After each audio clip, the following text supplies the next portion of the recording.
ang daming nag-message, asa na daw yung house update, nakalipat na ba kami? Na para bang anytime pagagalitan nyo na talaga ako. Alam, yung iba dyan parang gustong unahin ang bahay update kesa sa honeymoon. Salamat! Ayun nga mga kamangyan, ito na-update ko na kayo. Ganito yung itsura kapag nasa labas ng bako. Wala pa huy ang pintura mga kamangyan, wala pa rin dyan yung pinakang main gate. Tapos yung pinakang paligid niyan mga kamangyan, hindi talaga ganyan yung itsura. Syempre, landscape pa ho namin yan para mas mabigyan ng buhay yung bahay. Lagyan ho ng mga halaman, ganyan, para talagang mas maganda. Kahit ako gayon yung gusto ko mga kamangyan para maaliwala sa mata kasi gayon yung ginawa namin doon sa bahay kubo. Ayan, grabe, sobrang nai-imagine ko na talaga mga kamangyan. Nakikita ko na yung itsura, gawa ng diga na i-share ko sa inyo before na parang hindi ko maintindihan kung pasaan baga itong bahay. Ipinakita naman ho sa aking design. Syempre, yun nanggaling din naman sa amin yung design mismo ng bahay. Pero nung inagawa na siya yung may mga bakal na semento, hindi ko na maintindihan. Pare no pala may magtanong sa inyo mga kamangyan kung ano yung nasa pinakang ibabaw ng bakod. Yan ho ay yung electric fence. So yan ho yung live wire, gawa ng alam nyo naman for safety purposes. Ay wag naman yung basta-basta aakyat din na. Talaga namang makukuryente nang wala sa oras. Alam, o di kami mga pagayaan na ngayon kasi dati talagang ang inalagay namin bubog o kaya naman mga alambre. Ngayon talagang kuryente na.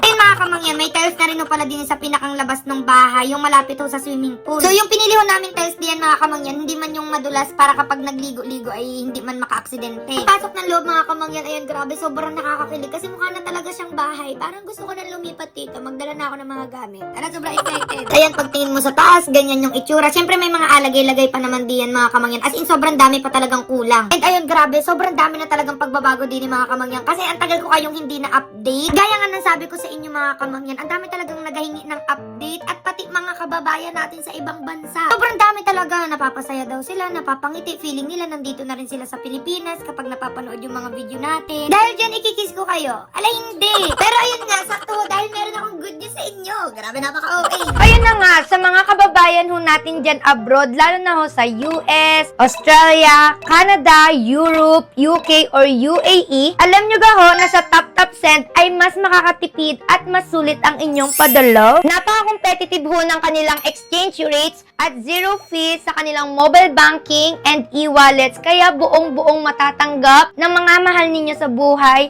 ang inyong padala. At sa mga first time ho pala dyang magsisend, gamitin nyo lamang po ang aking promo code na kamangyan para ho sa additional na $20 sa kung magkano man ang inyong isisend. Kung $80 so ang inyong ipapadala, magiging $100 ho yan. So, ano pang hinihintay nyo? I-tap-tap send mo na yan. So, ayan, balik na tayo din mga kamangyan. Finally, meron na hong nakalagay diyan sa mga bintana. Ayan, kung makikita ninyo. Bali, wala pa naman ho ang bubog mga kamangyan. As in, yung paglalagyan pala ang ng bubog. And pinagawa namin yan mga kamangyan sa G2 Project Modular. Taga dito din sila sa amin sa Mindoro. And grabe, sobrang babait. Ang galing nila gumawa. Yung mga cabinet namin sa kusina, sa kwarto, sa lahat na din sa bahay. Sa kanila namin pinaggawa. And soon, papakita ho namin yun sa inyo para makita ninyo kung gaano talaga sila kagaling. And ayan, nandito na rin pala yung mga cabinet mga kamangyan. Ikik na yung mga cabinet na yan. Nakabas off na talagang ganyan. Ala, hindi. Ako mga kamangyan sa bahay, gusto ko talaga maraming lagayan para hindi kalat-kalat yung bahay kasi sobrang naiirita ako kapag ang kalat. Gaya. Kaya ang ginawa ko ho, talagang maraming mga lagayan diyan, organizer. Ayan, may nakalagay na rin pala diyan mga kamangyan yung paglalagyan din ng pintuan. And ang alam ko sa susunod pa yan alagay para hindi man magkaroon ng problema. Kasi nga, syempre, marami pa hong apasok diyan. Yung mga kama, mga kung ano-anong mga gamit. Grabe, tingnan nyo yung view din sa office mga kamangyan. Parang kahit saan ka tumingin, sobrang ganda. Ala, sobrang okay. Pero ayun nga, dahil nasa gitna kami ng bukid mga kamangyan, kapag tumingin ka sa bintana, buong paligid diyan, magandang tanawin yung makikita mo. Walang mga chismosa, gayaan. Parang ako lang yung chismosa sa lugar na to.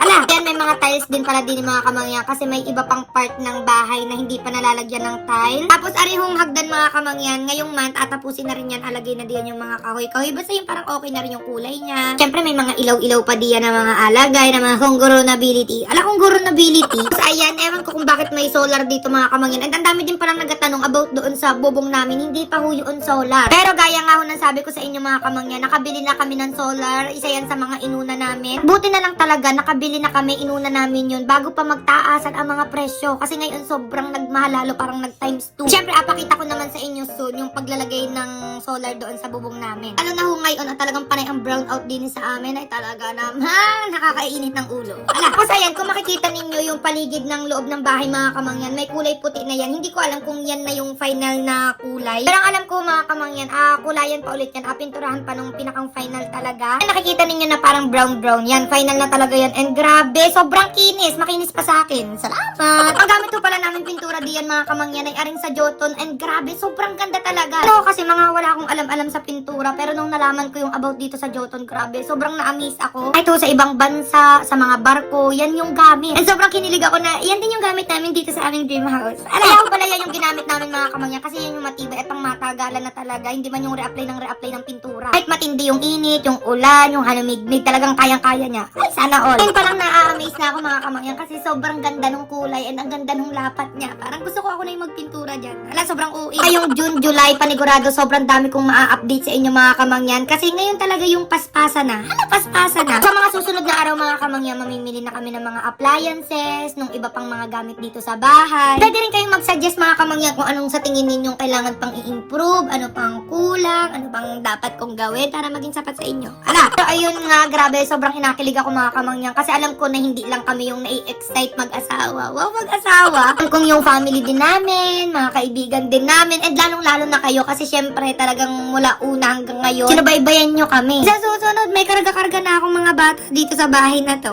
Ala, sobrang excited. So, yun lang naman yung update din sa aming dream house mga kamangyan, and sa susunod, a-update ko na ulit kayo kung ano pa yung mga susunod na mangyayari. For the go!